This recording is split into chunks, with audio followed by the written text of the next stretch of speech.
Boker Tov, halakha du jour, une phrase, aujourd'hui le 14 qui se lève, nous allons, Bezrat Hashem, parler de cette date, et 22 novembre, bien sûr, et donc une phrase, pour comprendre la halakha du jour, une phrase de la Gemara, qui nous dit, la Gemara de Brachot, le olam toujours yikanes Adam, que l'homme rentre à la synagogue par deux portes et après qu'il prie.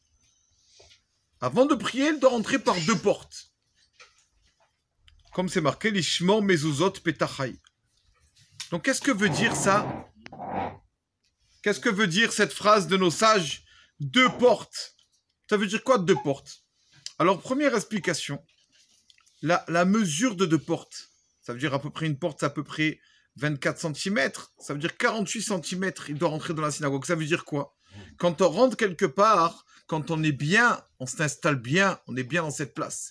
Mais quand on rentre comme les enfants en classe, qui ne sont pas bien en classe, ils veulent sortir en récréation, alors ils se mettent à côté de la porte. Comme ça, ils peuvent sortir, comme disent nos sages, Ketino, Kaborer, Betsefer, comme un enfant qui se sauve de l'école. C'est pour cela qu'il ne vaut mieux pas s'asseoir à la première place à côté de l'entrée de la synagogue. C'est pas bien. Parce que c'est comme si on veut, dès qu'on finit, tac, allez, je m'en vais. On est pressé de partir. Pour ça, voilà, c'est la toute simple. Donc, c'est vrai qu'une personne, si c'est une place fixe qu'il a, c'est sa place fixe, ça va, il peut se mettre là-bas. Mais la vérité, le mieux dans la race, c'est de même pas s'asseoir là-bas, du tout. Prendre une place fixe, on a vu qu'hier, la place fixe, c'est importante. Mais une place fixe, autre part. D'accord? C'est que ça soit pour les hommes à la synagogue ou pour les femmes à la synagogue. Celui qui s'assoit à côté de la porte, c'est comme si il veut se sauver, il veut partir le plus vite possible. Donc, il faut éviter de prendre cette place. Deuxièmement, quand on est à côté de la porte, alors on regarde tout, celui qui rentre, allez, on lève les yeux du sidour, celui qui sort les yeux du sidour, et comme il y en a qui sortent au milieu, qui sortent à la fin du jour, on lève les yeux, il y a un petit bruit, on enlève les yeux à la porte, etc. On est perturbé dans la tefila. C'est une des raisons qu'on met le talit sur la tête, nous les hommes, justement, pour ne pas voir ce qu'il y a autour de nous qui nous perturbera pendant la prière. Même sans rien voir, on est perturbé. On pense à des dizaines de choses dans la tête. Alors s'il y a encore des perturbations qui s'ajoutent, quand on va prier, qu'est-ce qu'on va faire? Donc c'est pour ça que c'est bien. C'est ça ce que veut dire Shnei Ptachim, deux portes. Rentre deux portes. Ça veut dire quoi deux portes? Passe, ne reste pas à côté de la porte quand tu rentres sur la synagogue.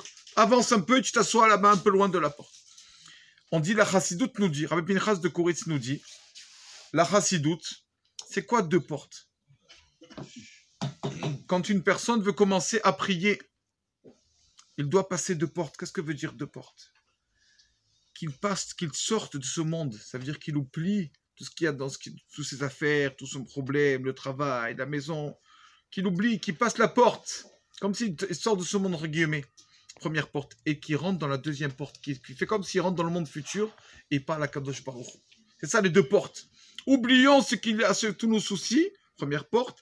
Deuxième porte, qu'on arrive, on parle devant Hachem. On parle devant Mamash Kadosh Baruch Hu, qui est là en train de nous écouter. Comme ça, on baisera Hachem, on essaye d'un peu de libérer un peu notre cerveau, de penser que à la tefila, d'avoir la concentration à la tefila. C'est ça ce que veut dire les deux portes de nos sages. Aujourd'hui, Rabotai, 14 du mois de Kislev. Quand on dit à n'importe quelle personne, chacun de nous, quand on lui dit Baba Salé, Baba Salé, bien sûr, qui ne connaît pas Baba Salé? Rabbi Israël Abou Khatira, qui faisait des miracles tous les jours. Tout le monde connaît Baba Salé. Baba Salé avait un frère qui s'appelait Rabbi David Abou Khatira, le frère de Baba Salé, qui lui aussi était un géant, comme Baba Salé. Aujourd'hui, Saïloula, 14 du mois de Kislev, et le Rabbi David Abou Khatira, ceux qui allument une bougie aujourd'hui, les hommes, les femmes, dire qu'on allume une bougie, l'irvod à tzaddik, en l'heure du tzaddik, Rabbi David Abou Khatira. Rabbi David Abou Khatira, le frère de Baba Salé. Déjà, Rabotai, à l'âge de 6 ans, il restait réveillé la nuit pour étudier. Jusqu'à qu'il s'endorme, à 6 ans. D'accord, Rabbi David à 6 ans. Et un jour, il s'endort. Et il y avait la lanterne à côté de lui, il n'a pas fait attention.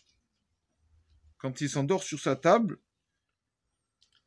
son grand-père, qui était Rabbi Yaakov Abou Khatira, le grand-père de Bassalé, qui vient dans le rêve et qui lui dit « Allô, réveille-toi, il y a le feu à côté de toi. » La lanterne qui commençait à prendre feu, elle est tombée. La voiture l'a fait tomber, elle commençait à prendre feu. Et lui, il ne se réveille pas. Alors, quand il était sur sa table, il sent une main qui le réveille et qui lui enlève un habit, c'était son grand-père. Il raconte, c'est mon grand-père qui est venu me sauver. Mamash, son grand-père qui était déjà défunt, Rabbi Yaakov. Tu sais que la famille Bouchatira, c'est pas Baruch Hashem, les miracles, c'est Baruch Hashem, chez eux, c'est tous les jours. Donc, son grand-père est venu le réveiller. Donc, montrer déjà à 6 ans, Rabbi David de Bouchatira. Tout le monde connaît l'histoire au Maroc en Tafresh, en 5620. Non, en 5680, pardon. 5180. Donc, que Rabbi David, à un moment, il disait à ses élèves, écoutez, je ne peux pas faire le cours aujourd'hui. Et chaque jour, il prenait les guémarotes qui traitent sur la mort mitat kibush Hashem. Mourir pour Akadosh Baruch Hu. Mourir pour Hashem, ça c'est un haut degré. Pas tout le monde mérite de mourir pour Akadosh Baruch Hu. Étudier ça, du de Brachot pour Rabbi Akiva. Tous les jours dans le schéma, on dit Ve'avta Tshemera Hashem Kecha, Bechol Nafshira tout ton âme. Est-ce qu'on est prêt à donner notre âme pour Hashem? On ne sait pas. Est-ce que vraiment on est à ce niveau? Donc Rabbi David étudie tout le temps ces Gemarot. Les élèves ne comprenaient pas. Qu'est-ce qu'il a le Rav? Pourquoi il étudie ces Gemarot? Et alors, un Shabbat, on voit que le maire de la ville là-bas au Maroc, donc qui décrète vendredi soir de tuer une grosse partie du peuple juif. Il va en tuer plusieurs. Et donc, quand il va en tuer plusieurs, il demande, il dit, je veux d'abord tuer votre rabbin. C'est qui le rabbin? Rabbi David. Et donc, bien sûr, les élèves n'ont pas dit à Rabbi David que le roi veut le tuer. Non, on ne donne pas le rabbin. Alors, Rabbi David, ils sont revenus à la maison, Rabbi David leur a dit, je sais très bien. Je suis au courant déjà depuis longtemps.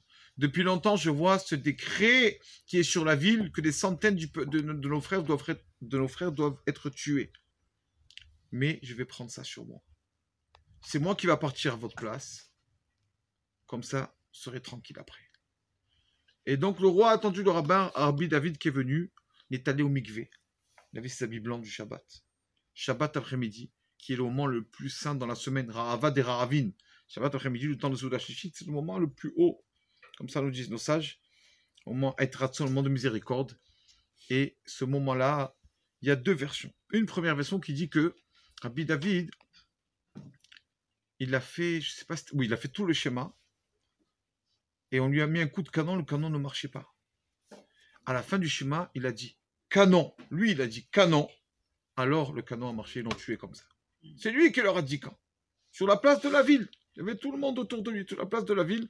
Tout le monde a vu ça. Il est mort, le frère de Baba Salé, donc Rabbi David, pour le peuple juif.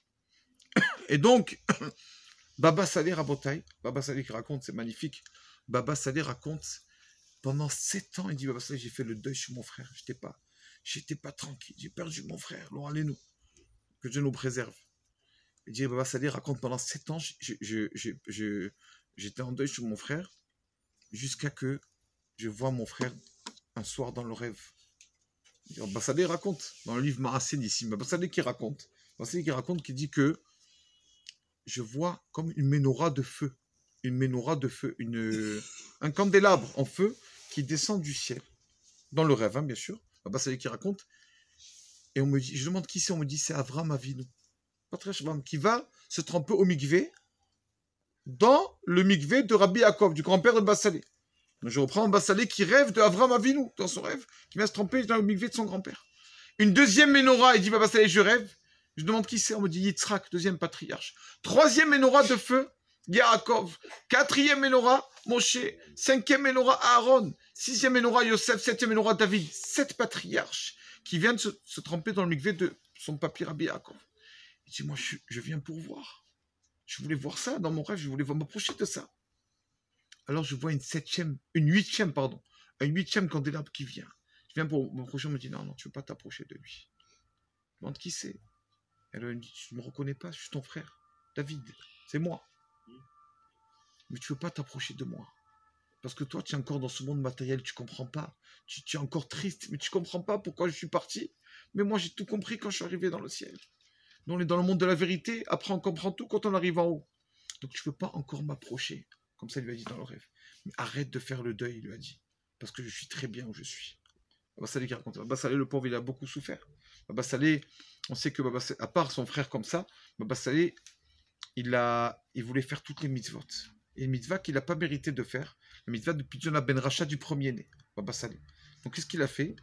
C'est avec Baruch Hashem, première femme, c'est une fille en premier, deuxième femme, une fille, troisième femme, un garçon en premier garçon de sa femme. Donc il voulait faire le Pidyon Ben. On imagine la joie de Baba Salé. D'accord? Le Pidyon Ben, le rachat du premier-né, c'est 30 jours. Rabotaï, le 29e jour, Dieu préserve son fils qui décède. Le fils qui voulait faire Pidyon Ben. Et Baba Salé, pareil, dans la tristesse. Malheureusement, il ne fait pas le deuil parce que avant 30 jours, on ne fait pas le deuil. Et 7 jours après le décès, Baba Salé dit à sa femme, fais-moi une séouda. Fais-moi un beau repas. J'ai envie de faire une séouda de folie. Magnifique. Qu'est-ce qui t'arrive? On vient de perdre un fils. Qu'est-ce qui t'arrive? Baba Salé lui a dit, cette nuit, j'ai rêvé du petit. Il me dit, papa, si tu savais comme je suis bien, je suis à côté de Rabbi Shimon Bar Yochai, sur la même rangée que lui. Papa, sois heureux où je suis. Baba Salé a dit, j'arrête, je veux faire une grande séouda. J'ai été trop triste. Comme ça, Baba Salé, il a souffert. Donc voilà. Il y a... voilà, il y a plusieurs histoires sur ce tzaddik, donc Rabbi David, d'accord? Donc, il a dit une phrase, sur Rabbi David, là. Il a dit, j'ai fait une chose que mon père n'a pas réussi à faire. C'est quoi? Il a dit, j'ai réussi à réparer l'âme de Adam Arishon. Adam Arishon qui a fauté, qui a monté le frein interdit. Moi, j'ai réussi à réparer son âme. Vous vous rendez compte de dire ça? Rabbi David Bratira, c'était la force de parler comme ça. Et on sait que ce Rav, Rabbi David, une fois son père, c'était Rabbi Mas'oud, le père de Bassaï Rabbi David, c'est le père Rabbi Mas'oud, qui soupirait beaucoup parce qu'il souffrait. Il avait très très mal. Et pas pour rien, parce qu'il avait vraiment mal. Il lui a dit, papa, pourquoi tu soupires tellement? Comme ça, Rabbi David qui dit à son père. Et le père qui dit le père qui répond à Rabbi David, tu es un diamant, reste brillant. Comme ça, il lui a dit le père.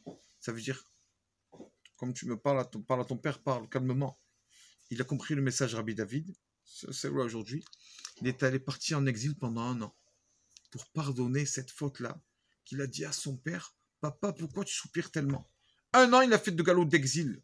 Après 1 an, il a envoyé des émissaires chez son père. Demandez à papa s'il m'a pardonné. Il est revenu, il dit, bien sûr, je te pardonne. Mon fils est revenu comme ça. Après 1 an de galoute. Bon, on a vu dans Gemara combien c'est de mourir comme ça, Kiddush Hashem. Il est mort pour les autres sur la place de la ville, Shabbat après-midi, avec ses habits de Shabbat. C'est comme Baba Salé. Enfin, pas dire qu'il est plus que Kiras Deshalm, on ne veut pas. Mais c'est son frère, c'est-à-dire au moins en tant que lui. Aujourd'hui, c'est là le Yud Dalet qui se lève, que son mérite protège le Ham Israël. Amen. Amen.